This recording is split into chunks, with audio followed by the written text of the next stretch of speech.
नमस्कार दोस्तों, स्वागत है आप सभी साथियों का स्मार्ट स्टडी यूट्यूब चैनल पर। साथियों, आज 23 नवंबर 2023 और आज दिल्ली पुलिस कांस्टेबल का एग्जाम था जिसका पहले शिफ्ट का पेपर हो चुका है। और आज इस क्लास में पहले शिफ्ट में पूछे गए सभी प्रश्न उत्तर को देखेंगे। तो जो साथी लोग आज पेपर देकर आए हैं वो तो मिला लीजिए, और जिनका पेपर अभी आने वाले दिनों में है साथियों उनके लिए तो रामबाण क्लास है, क्योंकि बहुत सारे क्वेश्चन रिपीट हो रहे हैं। एक चीज़ और बता दें, अब तक देखिए 14 नवंबर से अब तक मैंने हर एक दिन का हर एक शिफ्ट का एनालिसिस करवाया है, लेकिन आज वाला जो पेपर है ना साथियों, सभी दिनों से हार्ड पेपर है। यानी जीएस का जो लेवल है सभी दिनों से आज हार्ड पूछा है पहले शिफ्ट में, क्योंकि क्वेश्चन जो है ना साथियों बता ही नहीं पा रहे हैं कि कौन सा क्वेश्चन पूछा है। तो इस हिसाब से ये अंदाजा लगाया जा सकता है कि आज का जो पेपर है पहले शिफ्ट का वो सबसे ज़्यादा हार्ड आया था। तो देखिए, अगर आप में से कोई भी पहले शिफ्ट में पेपर देकर आए हैं साथियों, कोई भी क्वेश्चन याद है तो वीडियो के नीचे कमेंट कर दीजिएगा। और चलिए फिर देखते हैं आज के क्वेश्चन। तो सभी लोग वीडियो को एक लाइक कर दीजिए, और क्लास अगर पसंद आए तो अपने सभी दोस्तों तक जरूर शेयर करिएगा। आप में से अगर कोई भी साथी नए हैं तो चैनल को सब्सक्राइब करके बेल आइकन ऑन कर लीजिए, इससे आपको सारे क्लासेस का नोटिफिकेशन आएगा। इसके बाद एसएससी जीडी की बिल्कुल धमाकेदार तैयारी आपको करवाने वाले हैं। तो चलिए देखते हैं क्वेश्चन आज के पहले शिफ्ट में पूछे गए। तो देखिए, आज जो पहले शिफ्ट में आपसे क्वेश्चन पूछा गया है उसमें से एक क्वेश्चन तो ये था कि ट्रेन टू पाकिस्तान है ना, ट्रेन टू पाकिस्तान पुस्तक किसने लिखी है। हालांकि ये क्वेश्चन पहले भी पूछा था, आज फिर से पूछा है, इसीलिए मैं हमेशा बोलता हूँ एनालिसिस के क्लासेस आप लोग डेली देखिए, एनालिसिस की वीडियो आप लोग डेली देखिए, क्योंकि ये क्वेश्चन पहले भी पूछा था, आज फिर से पूछा है, रिपीट हो रहा है ना। देखो, तो ट्रेन टू पाकिस्तान पुस्तक किसने लिखी है, तो इसका राइट आंसर हो जाता साथियों खुशवंत सिंह ने। खुशवंत सिंह यहाँ आपका करेक्ट आंसर हो जाता। आगे देखिए, क्वेश्चन था हिंदुस्तान सोशलिस्ट रिपब्लिक एसोसिएशन की स्थापना कब हुई थी। तो ध्यान से देखिए, हिंदुस्तान सोशलिस्ट रिपब्लिक एसोसिएशन की स्थापना जो है ये साथियों 1928 में हुई थी। तो इसका करेक्ट आंसर आपका हो जाता 1928। आज साथियों क्वेश्चन एकत्र मतलब कि कलेक्ट करने में बहुत ज़्यादा मतलब मुश्किलों का सामना करना पड़ा है, बहुत ज़्यादा मेहनत करनी पड़ी है। देखिए, एक क्वेश्चन ये था कि the good the bad and the ridiculous पुस्तक के लेखक कौन है। तो देखिए, the good the bad and the ridiculous profile, इस पुस्तक के लेखक खुशवंत सिंह और हुमरा कुरैशी हैं। तो दोनों में से कोई एक आपको ऑप्शन में दिया हुआ रहेगा, ठीक है। तो खुशवंत सिंह ऑप्शन में था या तो फिर हुमरा कुरैशी आपको ऑप्शन में दिया हुआ था, जो कि करेक्ट आंसर हो जाता। अब दोनों में से क्या ऑप्शन था आप हमें कमेंट बॉक्स में कमेंट करके जरूर बताना। एक क्वेश्चन ये था कि गोपाल प्रसाद दुबे का संबंध किस नृत्य से है। तो देखिए, गोपाल प्रसाद दुबे जो है ना साथियों ये किस नृत्य से हैं, तो करेक्ट हो जाता छऊ नृत्य से। देखिए, ये जो छऊ नृत्य है ना साथियों ये एक अर्ध इसको हम बोलते हैं अर्ध शास्त्रीय नृत्य है ना, यानी पूर्ण रूप से शास्त्रीय नृत्य नहीं है, ये अर्ध शास्त्रीय नृत्य है, ठीक है। और ये किस राज्य का है, तो वेस्ट बंगाल का, पश्चिम बंगाल का, और इन्हीं से संबंधित है गोपाल प्रसाद दुबे। तो पूछा था गोपाल प्रसाद दुबे का संबंध किस नृत्य से है, तो यहाँ आपका करेक्ट आंसर हो जाता छऊ नृत्य। देखिए, क्वेश्चन सही से मिल नहीं पाया है। किसी किसी का कहना था कि सर ये पूछा था कि ओडीआई 2021 में या 21 तक सबसे ज़्यादा रन बनाने वाले खिलाड़ी कौन है, और किसी किसी का कहना है कि सर ऐसा पूछा था कि ओडीआई 2021 तक सबसे अधिक ओडीआई मैच खेलने वाले कैप्टन कौन है। तो ये क्वेश्चन थोड़ा आप लोग क्लियर कर दीजिए कमेंट बॉक्स में कि क्या पूछा था। मैं कमेंट बॉक्स में ही आपको इस क्वेश्चन का आंसर जो है रिप्लाई करके बता दूंगा। आगे एक क्वेश्चन ये था कि तुमकुर खनन क्षेत्र किस राज्य में स्थित है। तो तुमकुर खनन ये जो एरिया है साथियों ये कर्नाटका राज्य में स्थित है, जहां से लौह अयस्क का खनन किया जाता है। मैंने आपको ये क्वेश्चन पढ़ाया हुआ है, लौह अयस्क है ना, तो लौह अयस्क का खनन होता है इससे, ये तुमकुर जो है यहाँ से।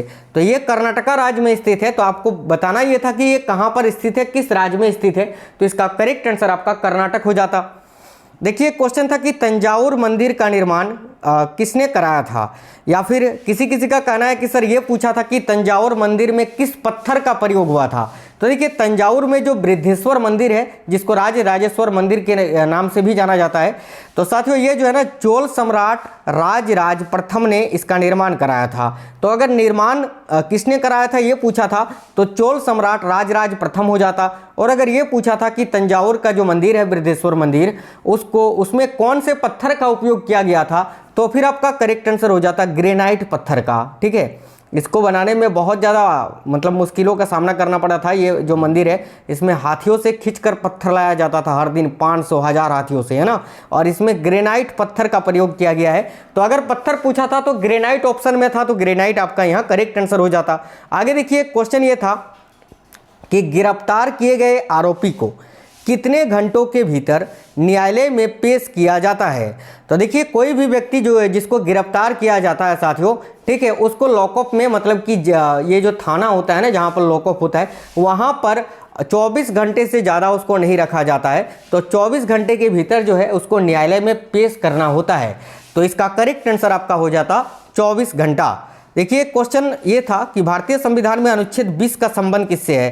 क्वेश्चन ऐसा पूछा था या फिर आपसे ऐसा पूछा था कि कोई भी अपराधी जो है स्वयं के खिलाफ मतलब कि अपने खिलाफ वो गवाही, अपने बचाव के लिए गवाही नहीं दे सकता है। इसका प्रावधान कौन से अनुच्छेद में है ऐसा पूछा था। तो करेक्ट आंसर हो जाता अनुच्छेद 20 का खंड 3 में। ठीक है, देखिए अनुच्छेद 20 जो है ये अपराधों के लिए सजा के संबंध में संरक्षण करता है।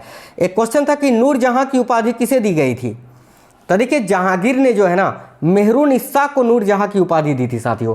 तो इसका करेक्ट आंसर आपका मेहरुनिस्सा हो जाता। ठीक है, नूरजहां की उपाधि किसे दी गई थी, तो मेहरुनिस्सा यहाँ आपका इस क्वेश्चन का करेक्ट आंसर हो जाता। साथियों आप लोग वीडियो को एक लाइक जरूर कर दीजिएगा और सभी लोग अपने दोस्तों तक जरूर शेयर करिएगा। आप में से कोई भी साथी नए हैं तो चैनल सब्सक्राइब कर लीजिए, इससे आपको हर क्लास का नोटिफिकेशन आएगा। देखिए क्वेश्चन था लोहड़ी त्योहार किस राज्य में मनाया जाता है। तो ध्यान से देखिएगा साथियों, ये जो लोहड़ी त्योहार है ये किस राज्य में मनाया जाता है। तो इसका करेक्ट आंसर आपका हो जाता पंजाब राज्य में। ठीक है, तो पंजाब यहाँ आपका करेक्ट आंसर हो जाता साथियों, पंजाब में मनाया जाता है ये लोहड़ी त्योहार। ठीक है, आगे देखिए क्वेश्चन आपसे ये पूछा था कि पुरापाषाण काल को कितने भागों में विभाजित किया गया था। ध्यान से देखिएगा, तो देखिए पुरापाषाण काल जो है ना साथियों इसको जो है 3 भागों में विभाजित किया गया था। 3 भागों में देखिए 1970 में लार्टेन ने पुरापाषाण काल को 3 भागों में विभाजित किया था। ठीक है, तो एक तो आपका पूर्व पुरापाषाण काल, एक हो गया मध्य पाषाण काल, एक है उत्तर पाषाण काल।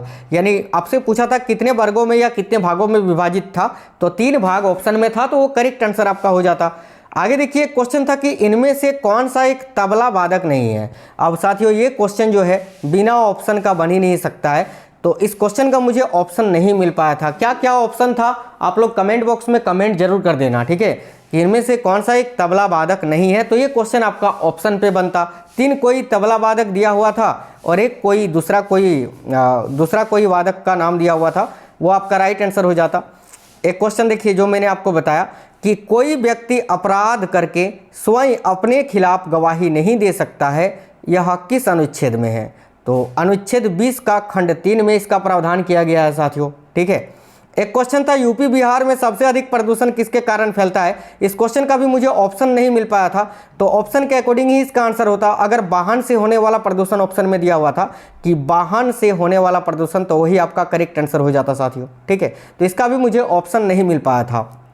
आगे देखिए एक क्वेश्चन ये था, थोड़ा सा लैंग्वेज अलग हो सकता है लेकिन क्वेश्चन आपका वही था और आंसर तो बिल्कुल 100% वही होगा जो मैं आपको बता रहा हूँ। देखो कितने वर्ष से कितने वर्ष तक के बच्चों को पढ़ाना का अधिकार जो है, पढ़ाने का अधिकार माता पिता का कर्तव्य होता है। कुछ इसी प्रकार से क्वेश्चन था, तो इसका करेक्ट आंसर हो जाता साथियों 6 से 14 वर्ष।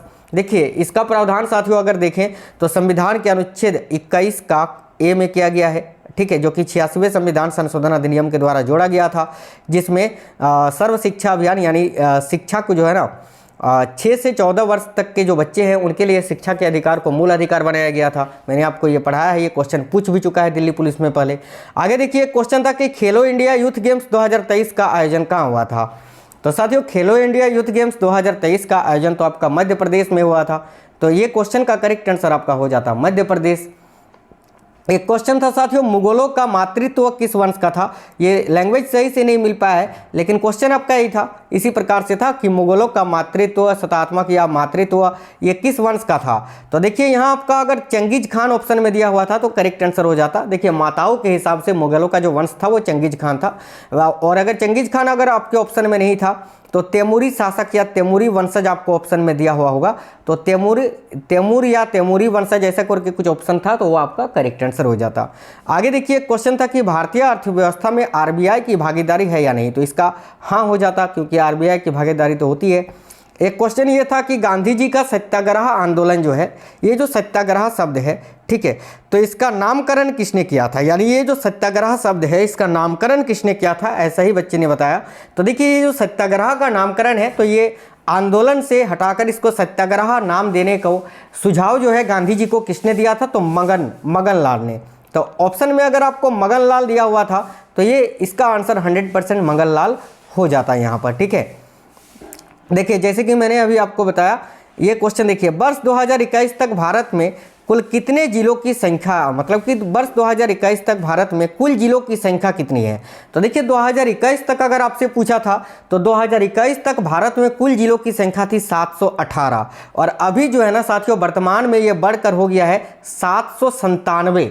अभी वर्तमान में अगर आपसे पूछे कि 2021 अभी वर्तमान मतलब कि मार्च तक भी नहीं, मार्च तक तो 358 कुछ था, और अभी अगर पूछे वर्तमान में तो ये वर्तमान में 797 जिले हैं भारत में कुल, ठीक है।